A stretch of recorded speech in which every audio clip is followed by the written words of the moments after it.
प्रभू परमेश्वर म्हणतो माझ्या जीविताची शपथ मी दुर्जन मरावा यात मला काही संतोष दुर्जन मारावा यात मला काही संतोष नाही. देवाला आनंद नाही होत.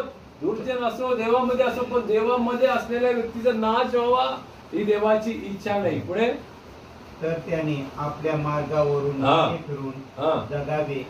त्याने आपल्या मार्गावरून मागे फिरून जगावे यात मला आनंद आहे. देव आनंद करतो कशासाठी? या 40 दिवसामध्ये मी परत फिर. तर तुझ्या मरण्यामध्ये मला आनंद नाही. येशू ख्रिस्ताला आनंद होत नाही आमच्या मरण्यामध्ये. येशूची इच्छा हेच आहे की देवामध्ये परत फिर. प्रत्येक कार्यामध्ये देव फिर. त्यामुळे विलापगीत 3:40 मध्ये सुद्धा काय सांगितलेलं आहे? चला आपले मार्ग शोधू, तपासू आणि देवाकडे वळू. देव आपल्याला 40 दिवसामध्ये दिसेल. तू शोध कर, तू आत्मपरीक्षण कर, तू कसा आहेस. प्रत्येक जनामध्ये देव आपल्याद्वारे हे इच्छितो आम्ही प्रत्येकाने आत्मपरीक्षण करून देवाकडे वळ. देव आम्हाला प्रीती करणारा देव आहे. देव आमची वाट पाहणारा देव आहे. सदैव तुझी माझी वाट पाहतो. माझं लेकरू माझ्याकडे कधी येईल. उजळ्या मुलाचं दाखला आपल्याला माहित आहे. देवापासून लांब गेला, परंतु जेव्हा त्याने देवाकडे यायसाठी देव त्याची वाट पाहतो. माझं लेकरू येऊ दे आणि त्याचा स्वीकार करतो. ते त्याला घेतो, जवळ करतो, त्याला मिठी मारतो. कुठून आला होता? डोंगराच्या खाईमधून. तरी त्याच्या बापाने काही पाहिलं? काहीच पाहिलं नाही. त्याचा स्वीकार केला, त्याला पूर्णपणे आपणावलं आणि सांगितलं माझा मेलेला मुलगा परत आला आहे. याच्यासाठी उत्तम कोकरू कापा, आनंद करा आणि याला उत्तम कपडे घाला, जोडे घाला, अंगठी घाला. याला परत मुलगा म्हणून स्थान देतो. हे देव आहे आपला. प्रत्येक क्षणी हा उपवास काळ आपल्याला शिकवत तू देवाकडे ये, तू आपणावून देवाला स्वीकार कर. देव आणि तुझ्या मधलं अंतर दूर कर. ही देव आपल्याद्वारे इच्छित आहे. त्यामुळे आपल्याला ह्या उपवास काळाला खूप महत्व दिलं पाहिजे. प्रत्येक व्यक्तीने समजलं पाहिजे की नाही, मला देव परत बोलवित आहे. माझं जीवन माझा देवाकडे वळण्यासाठी देव मला बोलवित आहे. असं स्मरून या 40 दिवसामध्ये थोडे दिवस राहिले, बाकीचे दिवस मी जगले ना, तर तुम्हाला खरंच सांगतो प्रियानो, इतकं चांगला आनंद येईल की नाही या उपवास काळात मला येशूसाठी काहीतरी करता आलं. येशू आणि माझ्यामध्ये जे अंतर आहे ते दूर करून मी येशूला माझा प्रभू म्हणून जेव्हा स्वीकार करू तेव्हा सर्व दुःख दूर होईल. Hallelujah, hallelujah. आपल्याला येशूला पूर्ण स्वीकार करण्यासाठी हा कालखंड आहे. उपवास करून, दान धर्म करून मी येशूचा प्रिय बनण्यासाठी आणि येशू मला बोलवित आहे पूर्णपणे स्वीकार करण्यासाठी. मत्ती सुवार्ता अध्याय 18:14 मध्ये ते सुद्धा सांगितलं काय? एकाचाही नाश व्हावा ही परमेश्वराची इच्छा नाही. लहानातील लहान एकाचाही नाश व्हावा अशी तुमच्या स्वर्गातील पित्याची इच्छा नाही. अशा स्वर्गातील पित्याची इच्छा नाही.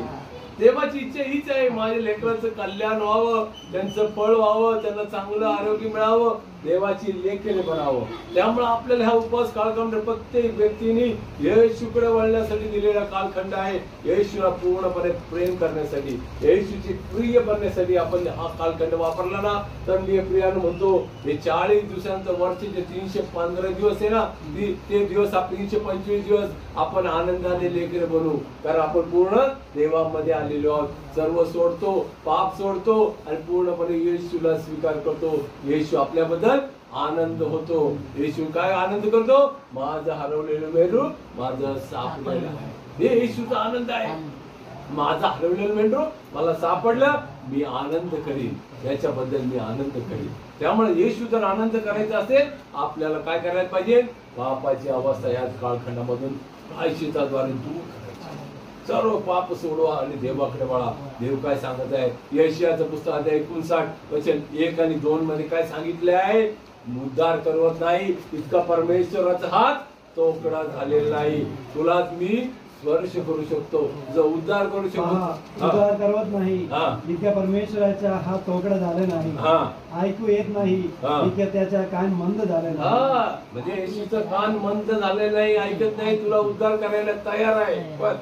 पण तर तुमचे अपराधामुळे तुमच्या देव त्यांच्यामध्ये अडविती झाले आहे. तुमच्या अपराधामुळे देवाच्या आणि तुझ्यामध्ये काय आडभिंत झालेला आहे. हा, तुमच्या पातकामुळे तो तुम्हाला दर्शन देत नाही. तुमच्या पातकामुळे तो तुम्हाला दर्शन देत नाही, तुमचे ऐकतही नाही. दोन्ही येत आहे. आम्ही म्हणतो प्रार्थना करतो, मी किती करतो, रोजरी करतो, हे करतो, सर्व करतो, का ऐकत नाही? जी पातक्या आडवे, येशू तुला पाहत नाही. येशूच्या तुझ्यामध्ये भिंत आहे, ती पापाची भिंत ती पडली पाहिजे. उपवास कालखंड हा शिकवतो, तू तुझी पापाची भिंत पाड आणि माझ्याकडे ये, मी तुला दर्शन देईन. तुझी प्रार्थना ऐकेन. बोला हालेलुया, हालेलुया.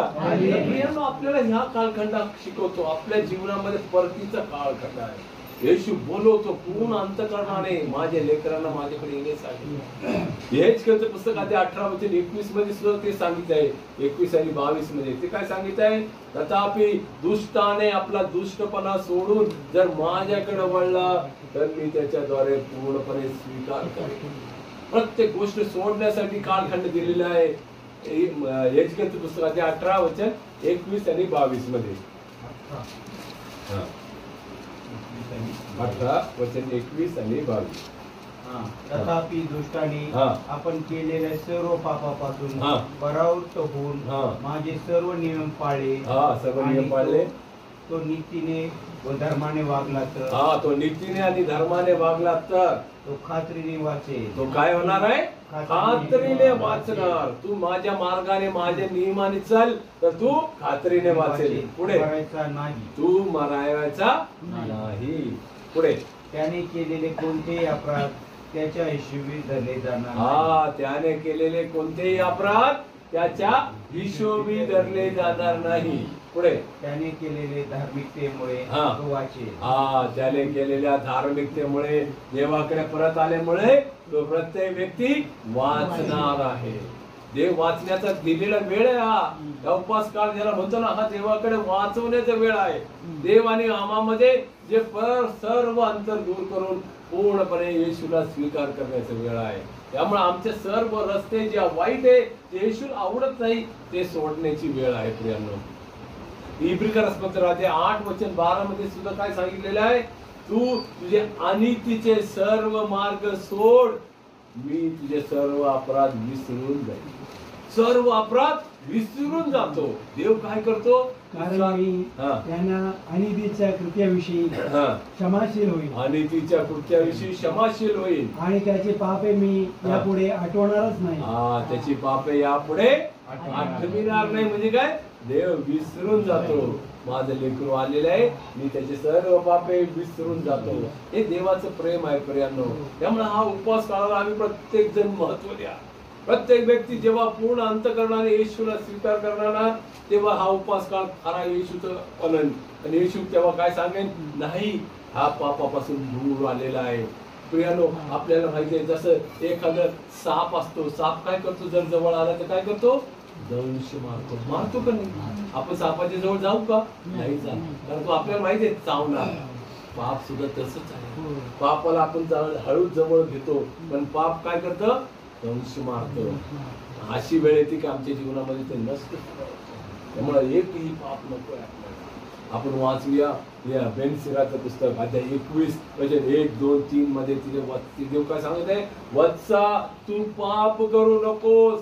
पाप केले तर पापाच्या सर्व मार्गापासून तू बदल, सोड. तू पाप करू नको.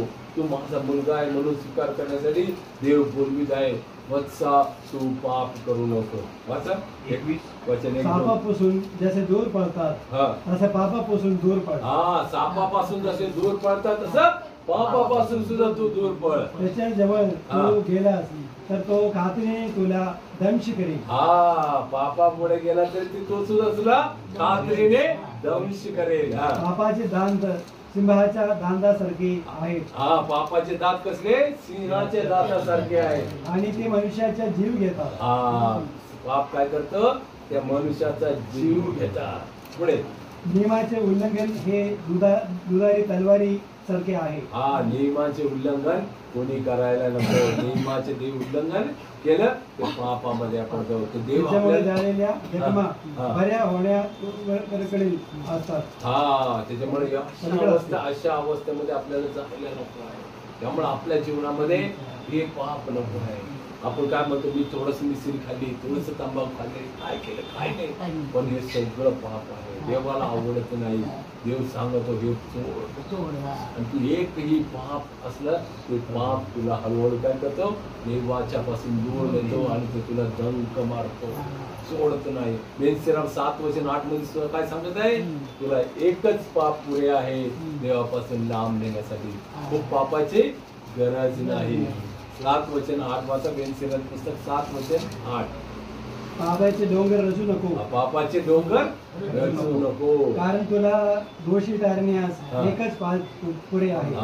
तुला दोषी ठरवण्यास किती पाप पाहिजे, एकच पाप. 100 पापाची गरज आहे का, एकही पाप असलं तरी येशू पासून तू लांब जाशील. येशू ते सांगत आहे, प्रियानो तू पाप करू नको, एकही पाप करू नको, कारण पाप केल्यानंतर आपल्यामध्ये काय होतं, देवापासून लांब जातो. त्यामुळे आता आपल्याला ठरवायचं मी काय करायला पाहिजे. बेनसिराम 5:7 मध्ये सुद्धा हे काय सांगितलेलं आहे, देवाकडे परतण्याची दिरंगाई करू नको.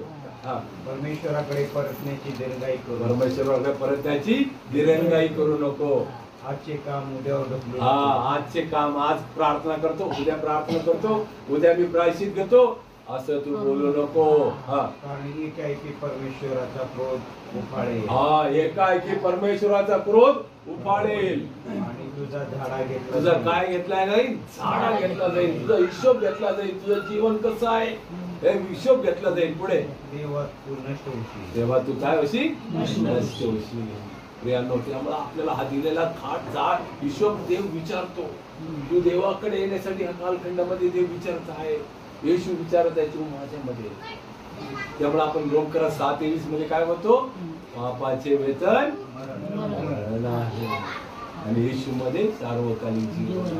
आम्हाला काय पाहिजे, देव देत आहे कारण पापाचे वेतन मरण आहे, पण देवाचे कृपादान आपल्या प्रभू येशू ख्रिस्तामध्ये सार्वकालिक जीवन आहे. पापाचे वेतन मरण आहे, पण येशू मध्ये सार्वकालिक जीवन आहे. येशू आलेला आहे सार्वकालिक जीवन देण्यासाठी आलेला आहे. आणि चोर सैतान कायसाठी येतो, आम्हाला नाश करण्यासाठी, घात आणि हत्या करण्यासाठी येतो.